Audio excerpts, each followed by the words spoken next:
Ngayon naman, pag-aralan natin ang proportion. Pag sinabi nating proportion is a statement of equality between two ratios or fractions. Ibig sabihin, may dalawang ratio. Isang ratio, at equal daw ito o magkatumbas. So, yan ang ibig sabihin ng proportion. Paano natin na malalaman na ito ay equal? So, kapag nakita nyo ang first and last term, ito, first, second, third, and fourth. Ito yung first and last. Ang tawag natin dyan ay extremes. Ano ang tawag natin? Extremes. At kapag nakita nyo naman itong second and third term, ang tawag natin dyan ay means. Ulitin ko, ang first at ang last term, ang tawag natin dyan ay extremes. Ano nga uli ang tawag natin? Extremes. Pero kapag second and third term, ang tawag natin dyan ay means. Ang tawag natin sa bawat number na ito ay term. Ito yung first term, second term, third term, and fourth term or yung last. So, ito yung una at huling term. Yung pinaka nasa side, ang tawag sa kanila ay extremes. At ang nasa loob naman, ang tawag sa kanila ay means. At ang gagawin natin dito ay minumultiply sila. So, 1 times 12, yung extreme, i-multiply natin. 1 times 12, ano sagot? 12. Ito namang means, i-multiply natin. 4 times 3, anong sagot? 12 din po. Kapag parehas ang extremes at ang means, ang ibig sabihin, they are proportion. Ulitin ko po, pag parehas ang means at ang extremes, parehas sila, equal sila, ang tawag dyan ay proportion. Okay, let's have another example. Ano kasi ang tawag natin dito sa first and last term? Very good, ang tawag dyan ay extremes. Ano naman ang tawag dito sa may second and third term? Good job, ang tawag dyan ay means. At ano ang gagawin natin para malaman natin kung equal sila? I-multiply. So, i-multiply natin ang extremes. 1 times 5, anong sagot? 5. Ito namang means. 3 times 4, anong sagot? 12. Parehas ba ang means and extremes natin? Hindi. Kaya ang ibig sabihin niyan, hindi ito proportion. Another example. Ano po kasi ang tawag natin sa first term and last term? Yung 12 and 5, anong tawag sa kanila? Tama, ang tawag sa kanila ay extremes. At kapag naman second and third term or yung nasa loob, ang tawag dyan ay means. Magaling. At ngayon, subukan nating i-multiply. 12 times 5, ano ang sagot? 60. Ngayon naman, i-multiply natin ang means. 15 times 4 equals 60. Parehas po ba sila ang extremes at means natin? Yes, ibig sabihin yan, they are proportion. Ngayon, kung mapapansin ninyo, naka-colon form sila. Subukan naman natin ngayon na naka-fraction form. 12 is to 15, paano ang fraction form yan? 12, 15. Tama po ba? 12 over 15. Ulitin ko, paano naging 12 over 15? Kasi itong colon form, ginawa lang nating fraction form. At huwag kakalimutan ang equals. Next, 4 is to 5. 4, 5. At tignan nyo mabuti ang minultiply natin. Kapag ganito po, cross multiplication ang ginagawa. 12 times 5.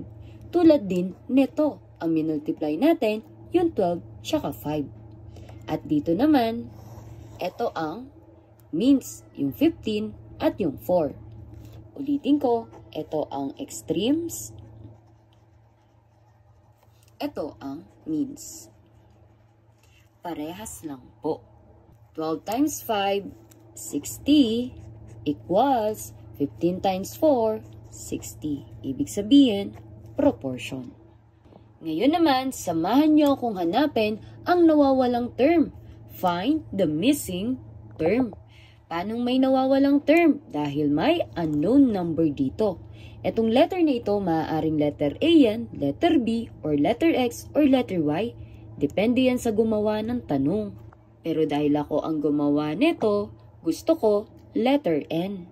N for teacher Nika. Char! Paano ba natin malalaman ang missing term? So, ang missing term natin ay letter N. So, may dalawang technique ako pero ituturo ko na muna ang isa sa inyo, which is the cross multiplication. Okay, anong form ang nakikita nyo dito? Anong klaseng form ito? Word form ba? Colon form or fraction form? Yes, tama ka dyan. Ito ay naka-colon form. Kapag tayo ay magko-cross multiplication, ulitin ko, cross multiplication ang gagawin natin. Kapag ito yung mga naka-colon form, kailangan gawin natin itong, ano po? Fraction form. Ito yung unang step. Isusulat ko dito para makita mo, matandaan mo.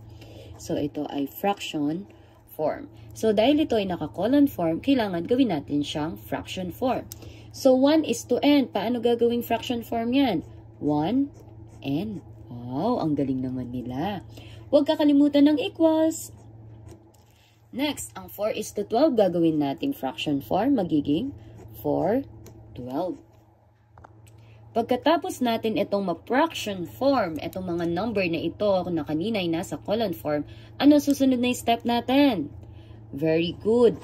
Handa na tayong mag-cross multiplication. Paano ang cross multiplication? Dito po, tingnan mabuti, pa-cross. Okay, ngayon nga ay magmumultiply na tayo. Mag-start tayo dito. 1 times 12.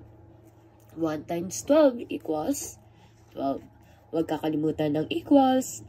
Next, dahil pagkatapos na itong side na ito namang side pong ito.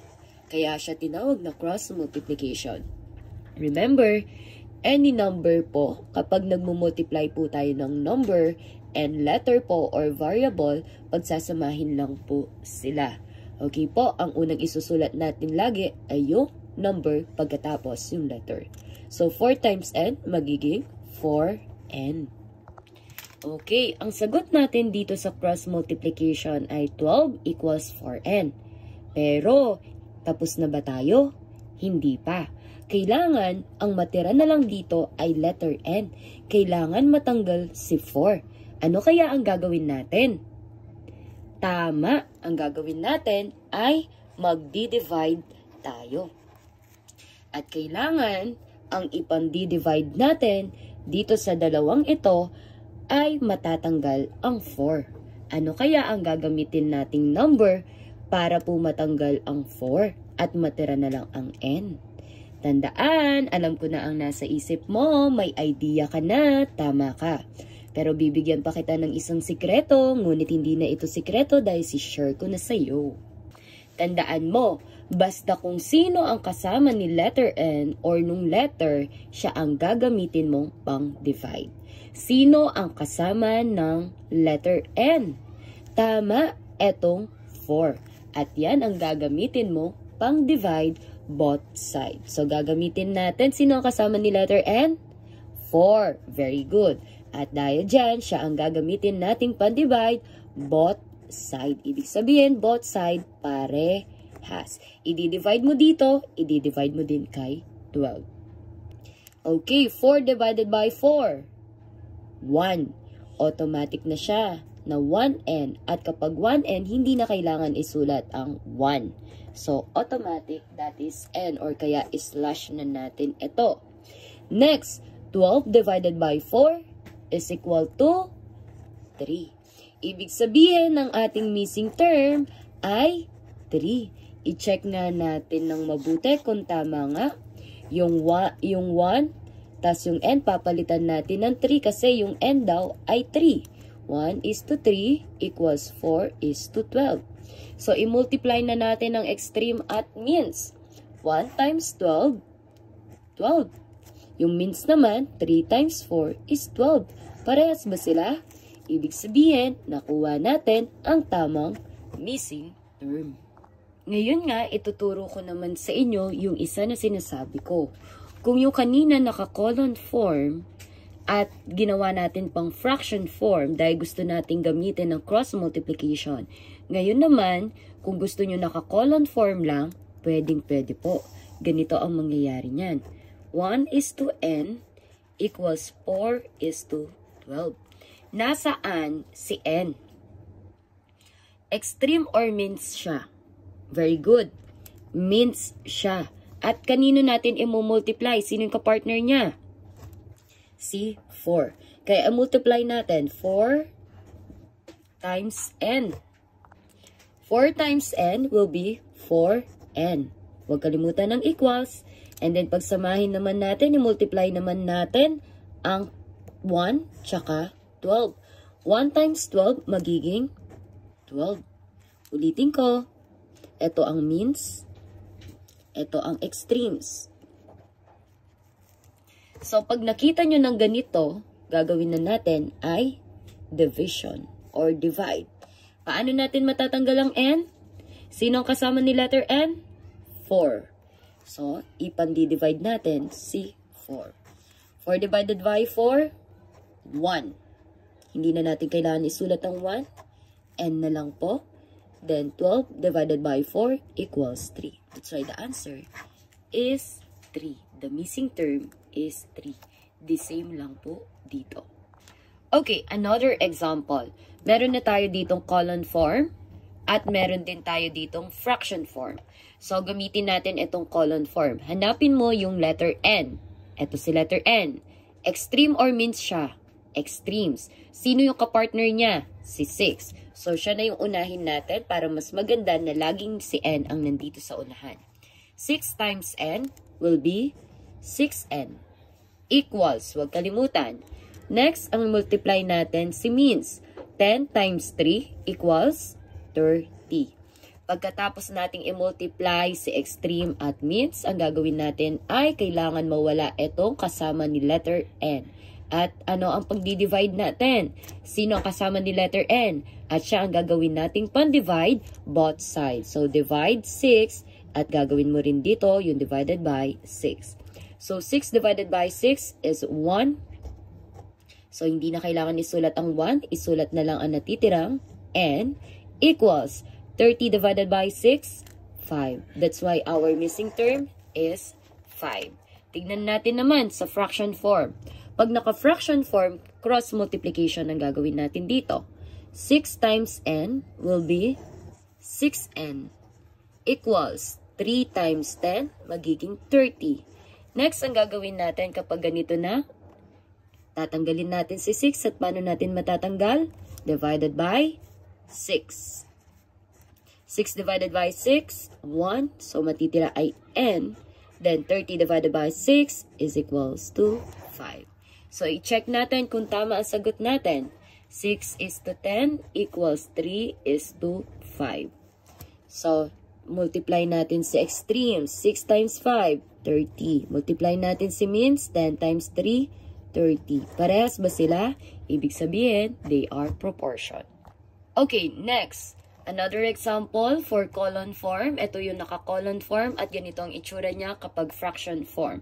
So, hindi muna ako magsasalita. Tignan niyo ako mabuti kung paano ang gagawin ko.